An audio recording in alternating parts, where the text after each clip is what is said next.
Here we added on our cylinder. When we bought the blower, the guy cut off his cylinder he added because these 60-inch and 40-inch John Deere blowers don't come with the extra hydraulic cylinder for the spout. All it comes with is the swivel to turn it around. So we added that on there. Our unit came with 2 hydraulic hookups, so we didn't have to do any extra plumbing inside and add another valve. We just had to add special couplings. We had the hoses, the cylinders, and it's a 4-inch cylinder. 4-inch cylinder. You could probably make a 6 work or something shorter, but because that's the same thing with the electric as a 4 too. So if you only have the 1 hydraulic, you can just run an electric one with actuator. And there's a lot of people that have them, how to set them up. It's pretty quick. And it works good, plenty strong. We've used it for 40 hours, yeah. Freezing, snow. This is like somewhat waterproof rated. If you want, I think it's only $30. And don't buy the cheapest momentary switch you can. Show them there. Because the $5 one was junk almost right off the bat.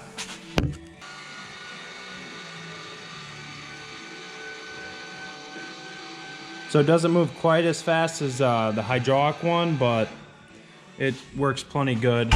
A cheaper route than plumbing in a whole extra hydraulic valve in the unit. Because yeah, this is the speed was 14 millimeters per second. There's slower ones and faster ones. I think it's rated for a couple 100 pounds or something like that. So that was the speed for that. Because that was another question I had. I didn't know how fast was fast. And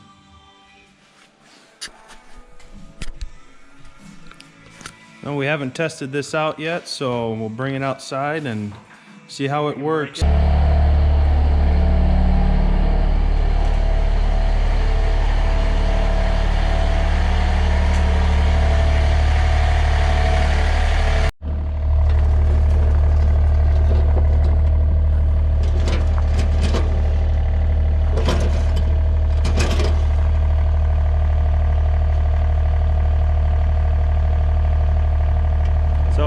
The cylinder moves much faster than the electric, but you know, the other one's a lot cheaper if you don't have that extra auxiliary hydraulic already on your unit. The fact that we had this, it was not a bad option. Looks like it's all working out pretty good.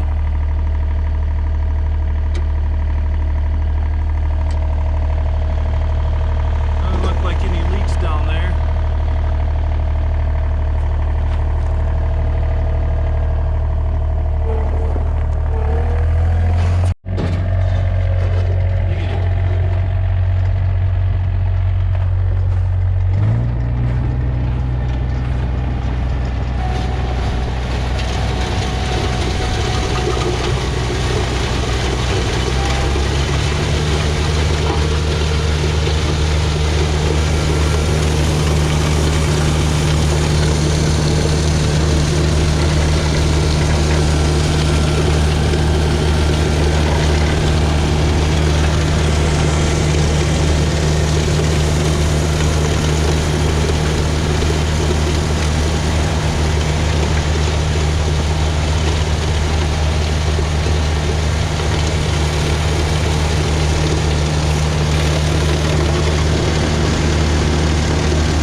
So now we'll add on a little more weld to each of these since it worked out good, and maybe paint it up a little, touch paint it. This was a 3-foot hose, right? Yes, 3 foot. So this is 3, so that's kind of what it was. Our neighbor had 5 and it kind of loops down, which is still fine. But yeah, I won't have it shorter than 3. Well, this works good. Yeah, this is just what we had. So, and there's supposed to be a piece of foam that's going in here so it doesn't spray back as far when you angle it down. Yeah, like that. so. But the other one still has a little bit. Yeah, it's still a blowout anyway. Blowout even with the foam strip. So you're just taking the cylinder off so we don't get any splatter on that. Easy take off, just a bolt top and bottom. So if you wanted to, you could move this to the electric one. Say we need, the other blower goes down and we want to use the other unit. We could swap and put this 60-inch on the other unit, and then we just have to move over the electric solenoid or actuator, since we don't have the extra hydraulic, and then we'd be able to run our spout control still.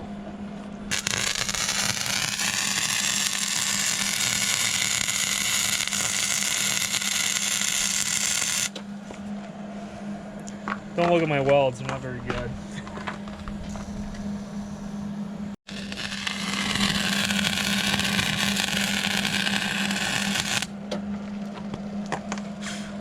Those look better, huh? You paint it up, you won't know. As long as it holds.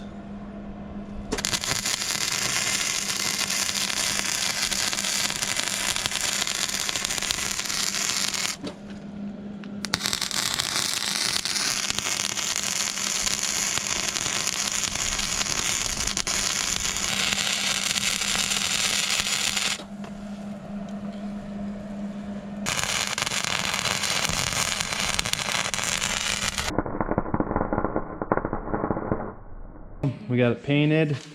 You finished welding them. Paint's still wet, but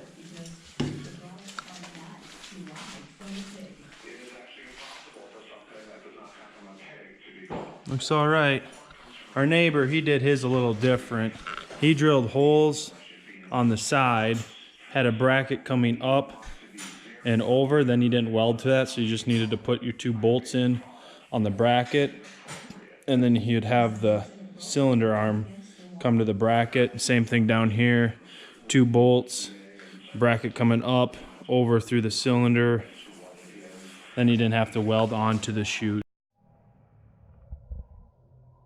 Okay, so this is how the neighbor has his. You know, he just made 2 brackets off the side like that. And then some other ones online I saw. You know, that's super easy. Drill 2 holes and you put on the side. It'd be pretty quick.